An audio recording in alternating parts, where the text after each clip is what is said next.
fois-ci une cuvée millésimée, ce qui est assez rare effectivement au Japon de retrouver des sparkling saké millésimés. Ici donc le millésime 2009.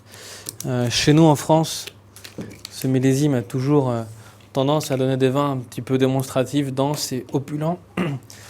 Voyons si cette idée qu'on se fait du millésime en France, en Europe, est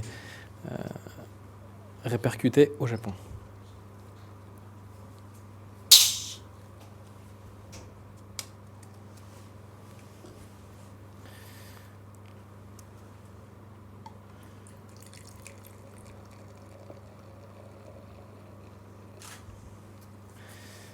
Ce qui est intéressant de voir avec ce genre de cuvée par rapport aux précédentes, c'est l'effet millésime, voir si vraiment il y a un impact et voir si la garde,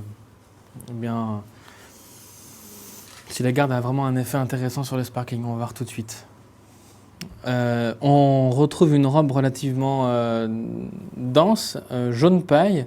On a enlevé le côté argent qui n'est plus là, mais plutôt sur un jaune paille, très intéressant, très léger. On voit qu'il y a un peu plus de profondeur, effectivement.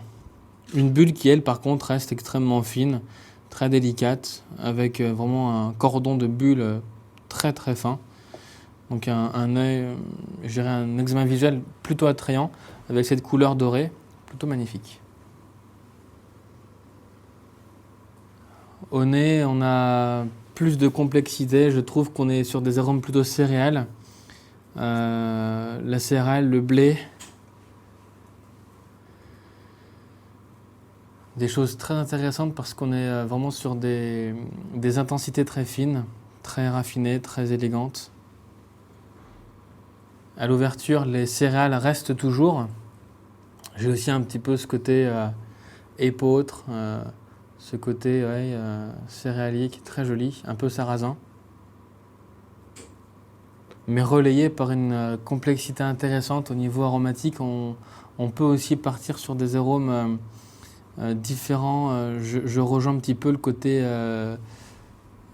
végétal, mais je dirais plutôt automne. La forêt en automne, quand on respire dans cette forêt en automne, au mois d'octobre-novembre, on a toujours ces arômes de feuilles mortes nobles, de terre mouillée intéressants qu'on retrouve dans ce sparkling saké. Un nez très intéressant parce qu'on a aussi quelques notes de champignons qui arrivent.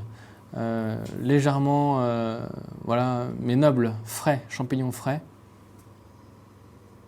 qui peut justifier l'évolution de ce millésime 2009.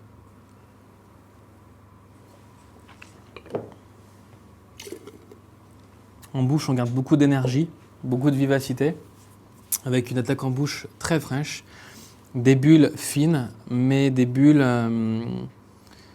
je dirais, qui sont assez prenantes au début. L'évolution en bouche est plus massive, plus dense, un peu plus riche. En revanche, ce qui est très intéressant, c'est que la fin de bouche reste droite, pure et fine. On assiste vraiment ici à un sparkling saké vivant. La preuve que 10 ans, parce que maintenant la récolte a été faite il y a 10 ans, 10 ans pour un sparkling, c'est possible.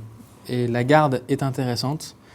Ça nous ouvre une voie très intéressante de travail en disant qu'effectivement on peut garder les sparklings longtemps avant de les consommer. En tout cas, pour ce produit, c'est tout à fait possible.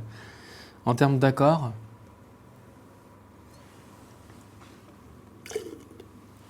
j'imagine quelque chose de très intéressant, avec notamment un risotto d'épeautre, un risotto de céréales crémé, avec quelques tombées de champignons de Paris, crémé également.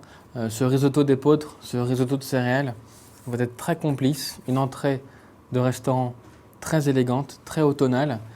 Et cet aspect automne qu'on retrouve dans le saké aura des arômes très complices et va créer un moment de gastronomie assez intéressant. C'est très joli.